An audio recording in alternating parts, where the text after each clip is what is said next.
ইতিহাসের পাতায় এমন কিছু নাম থাকে যা শতাব্দী পেরিয়েও মোছা যায় না। তেমনই একটি নাম মোগল। আজ থেকে প্রায় 500 বছর আগে উত্তর ভারতের ধুলো ওড়ানো প্রান্তরে যে সাম্রাজ্যের ভিত্তি স্থাপিত হয়েছিল তা কেবল ভারত নয়, পুরো পৃথিবীর অন্যতম শক্তিশালী এবং ধনী সাম্রাজ্যে পরিণত হয়েছিল। 330 বছরের রাজত্ব, অগণিত যুদ্ধ আর চোখ ধাঁধানো স্থাপত্য মুঘলরা ভারতবর্ষকে দিয়েছিল এক নতুন পরিচয়। কিন্তু বিশাল এই গল্পের শুরুটা হয়েছিল একজন যাযাবর রাজপুত্রের হাত ধরে। 1526 সাল মধ্য এশিয়ার ফারগানা থেকে বিতাড়িত হয়ে এক যুবক যোদ্ধা ভাগ্যের সন্ধানে ভারতের দিকে নজর দিলেন।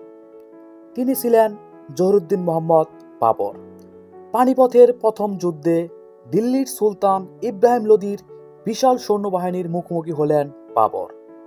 লোদির সৈন্য সংখ্যা ছিল প্রায় 1 লক্ষ আর বাবরের মাত্র 12,000। কিন্তু বাবরের কাছে এমন এক অস্ত্র যা এর আগে ভারতের কোনো রাজা দেখেনি, বারুদ আর কামান। গোলন্দাজ বাহিনীর সেই প্রচণ্ড শব্দে লোদির হাতিগুলো ভয় পেয়ে নিজেদের সৈন্যদলকেই পিষ্ট করতে শুরু করে। মাত্র কয়েক ঘন্টায় লোদির পতন ঘটে এবং ভারতের মাটিতে উদয় হয় মোগল সূর্য। বাবরের পর হুমায়ুন অনেক চড়াই উচ্চাই দেখলেও মুঘল সাম্রাজ্যকে প্রকৃত রূপ দেন তার পুত্র জালালউদ্দিন মোহাম্মদ আকবর। মাত্র 13 বছর বয়সে সিংহাসনে বসা এই বালকটি হয়ে ওঠেন ইতিহাসের অন্যতম শ্রেষ্ঠ সম্রাট। তিনি তলোয়ারের চেয়ে বেশি জোর দিয়েছিলেন কূটনীতি আর সম্প্রীতির ওপর।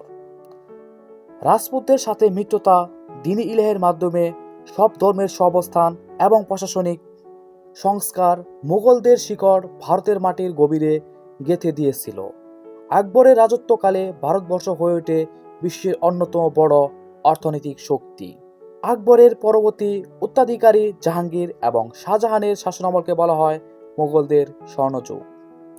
জাহাঙ্গীর ছিলেন শিল্প ও প্রকৃতির প্রেমিক, আর শাহজাহান তিনি তো পাথরের বুকে কবিতা লিখে গেছেন।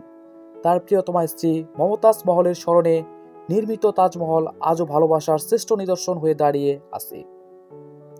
সেই সময়ে মুঘল রাজকোষ ছিল হীরা জহরত আর স্বর্ণে ভরপুর, আর ময়ূর সিংহাসন ছিল আভিজাত্যের প্রতীক।